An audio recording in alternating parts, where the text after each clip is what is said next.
Have you ever been told you weren't welcome somewhere by your own father?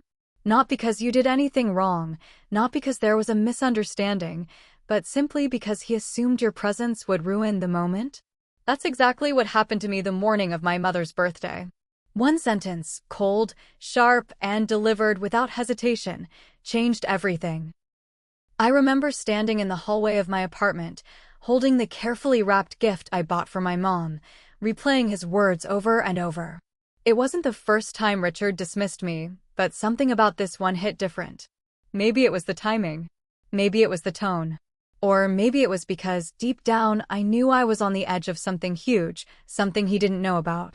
The world was about to hear my name. But my own family didn't think I deserved a seat at the birthday dinner table. So I stayed silent. I didn't argue. I didn't defend myself. I just placed the gift back on the counter and walked away, letting him believe I would simply disappear for the evening.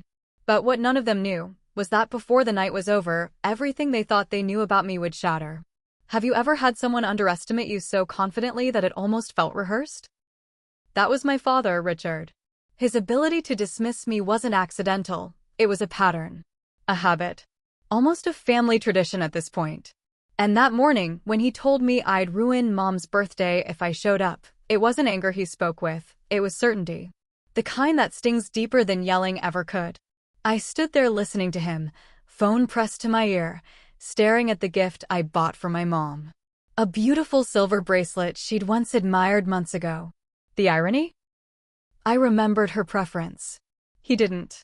Richard always adored predictability. Steady jobs, safe careers, the kind of life you could explain in a single sentence.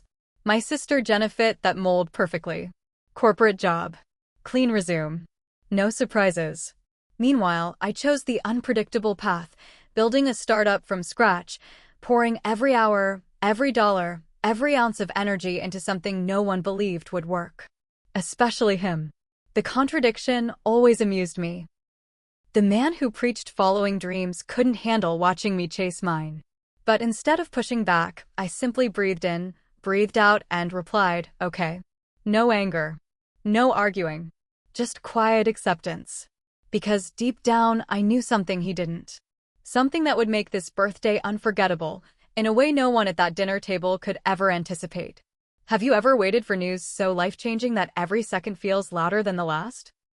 That was me, sitting alone in my apartment after that phone call, the gift for my mom still lying untouched on the counter. I wasn't sad. I wasn't angry. I was suspended. Like my entire life was hovering between before and after. Naomi, my business partner, had texted earlier that morning, "Be ready.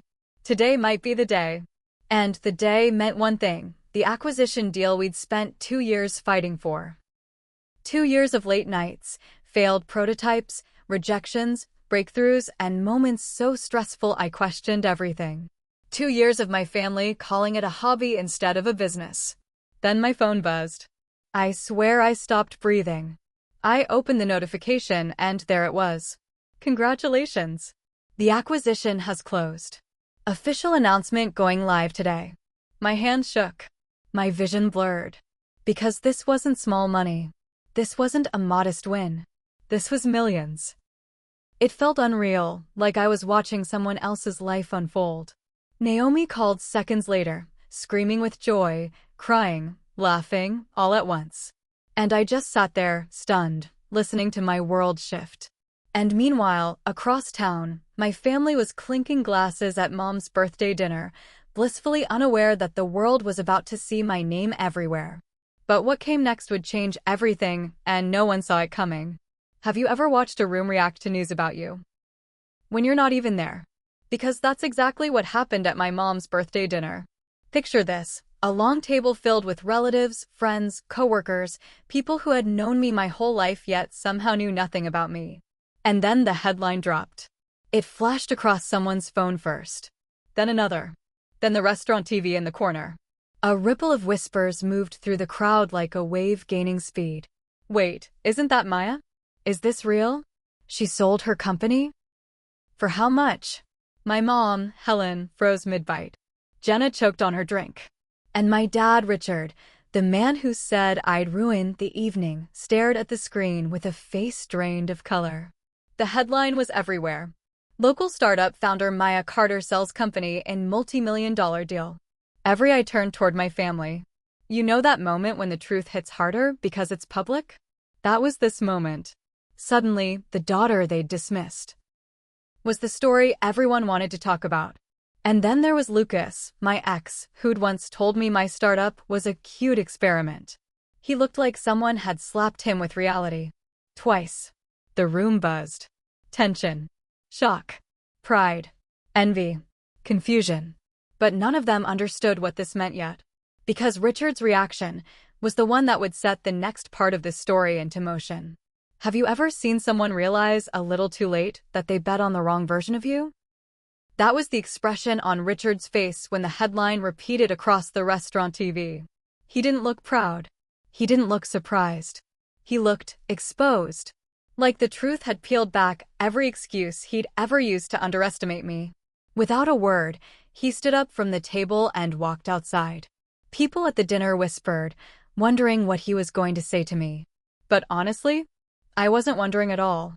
I already knew the answer. Nothing good ever comes immediately after someone's ego shatters.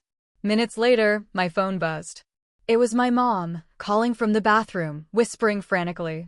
Maya, why didn't you tell us? Why didn't you come tonight?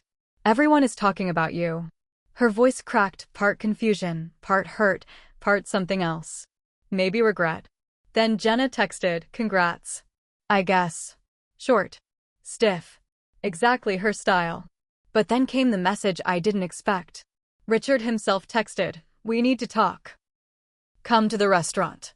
As if one headline suddenly made me worthy of a seat.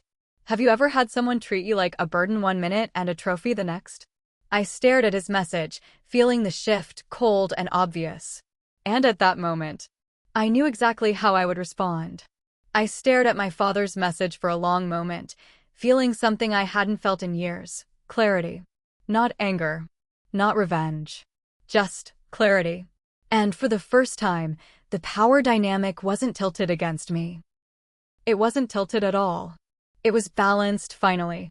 Richard had spent years dismissing my dreams, shutting down conversations, treating my ambitions like inconveniences. And now, suddenly, he wanted me at the dinner. Not because he missed me. Not because he cared. But because my success made him look different. So I typed my response. No, I'm not coming. Simple. Direct. No explanation. No apology. My phone buzzed again. Then again. Calls. Messages.